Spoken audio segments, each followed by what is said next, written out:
ఈనాడు group సంస్థల chairman స్వర్గీయ రామోజీరావు అందరికీ స్ఫూర్తి ప్రదాత అని ఫోటో వీడియో జర్నలిస్ట్ అసోసియేషన్ జిల్లా అధ్యక్షులు వీసాల రామస్వామి తెలిపారు.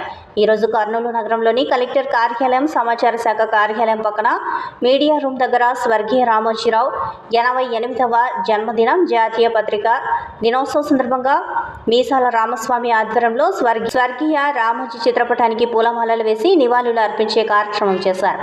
ఈ సందర్భంగా ఫోటో వీడియో జర్నలిస్ట్ అసోసియేషన్ జిల్లా అధ్యక్షులు మీసాల రామస్వామి మాట్లాడుతూ స్వర్గీయ రామోజీరావు విశ్వసనీయతను ప్రాణ సమానంగా కాపాడారని అన్నారు.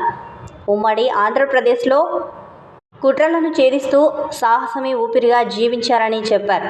రామోజీ ఫౌండేషన్ ద్వారా కోట్లాది రూపాయలు ఖర్చు పెడుతూ సేవా కార్యక్రమాలు కొనసాగిస్తున్నారని అన్నారు. స్వర్గీయ రామోజీరావు స్థాపించిన సంస్థలు ఎలాంటి ఒడిదుడుకులకు లోను కాకుండా నడుస్తున్నాయి అంటే రామోజీరావు వేసిన పునాది చెదరదని అన్నారు.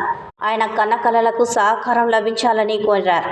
సీనియర్ జర్నలిస్టులు వీసాల రామస్వామి మాట్లాడుతూ ఈరోజు స్వర్గీయ రామోజీరావు 88వ జయంతి జాతీయ పత్రికా దినోత్సవాలు ఘనంగా జరుపుకోవడం జరిగిందని చెప్పారు. ఈ కార్యక్రమంలో చెన్నయ్య, కృష్ణారెడ్డి, సీను, ప్రసాద్, నరసింహ, సురేష్, విజయ్, భోపాల్ రమేష్, సమాచార హక్కు పరిరక్షణ రాష్ట్ర ప్రధాన కార్యదర్శి తదితరులు పాల్గొన్నారు. ఆంధ్రప్రదేశ్ రాష్ట్రంలో రామోజీరావు గారు ఒక గొప్ప వ్యక్తి.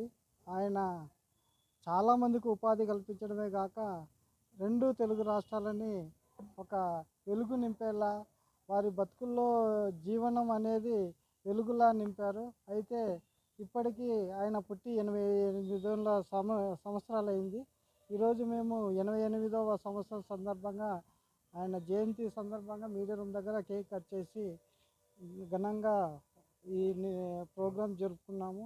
అయితే మాలాంటి వాళ్ళే కాకుండా ఇప్పుడు వేలాది మందికి ఆయన ఎంతో ఉపాధి కల్పించడమే కాకుండా చాలామందికి స్ఫూర్తిదాత.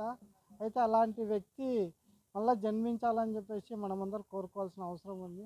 కనుక అలాంటి వ్యక్తులు అరుదుగా ఉన్నారు కాబట్టి మళ్ళీ మన మధ్య ఏదో రూపంలో రావాలని చెప్పేసి మేము మనస్ఫూర్తిగా కోరుకుంటున్నాము.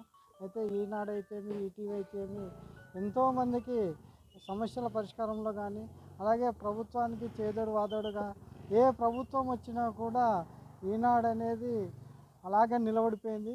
ఎంతోమంది డిస్టర్బ్ చేయాలని చూసినారు కానీ పత్రికను ఏం కాలేదు. అది ఆయన వేసిన పునాది.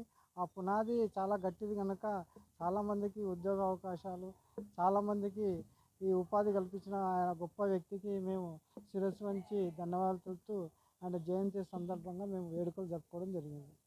రామోజీరావు గారి 88వ జయంతి సందర్భంగా ఈ చిన్న కార్యక్రమాన్ని ఈ జర్నలిస్ట్ ఫోరం తరఫున ఇక్కడ జరుపుకుంటున్నారు.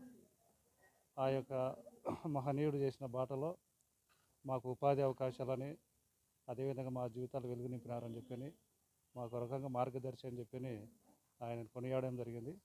అటువంటి అరుదైన వ్యక్తుల గురించి స్మరించుకోవడం అనేది చాలా అవసరం.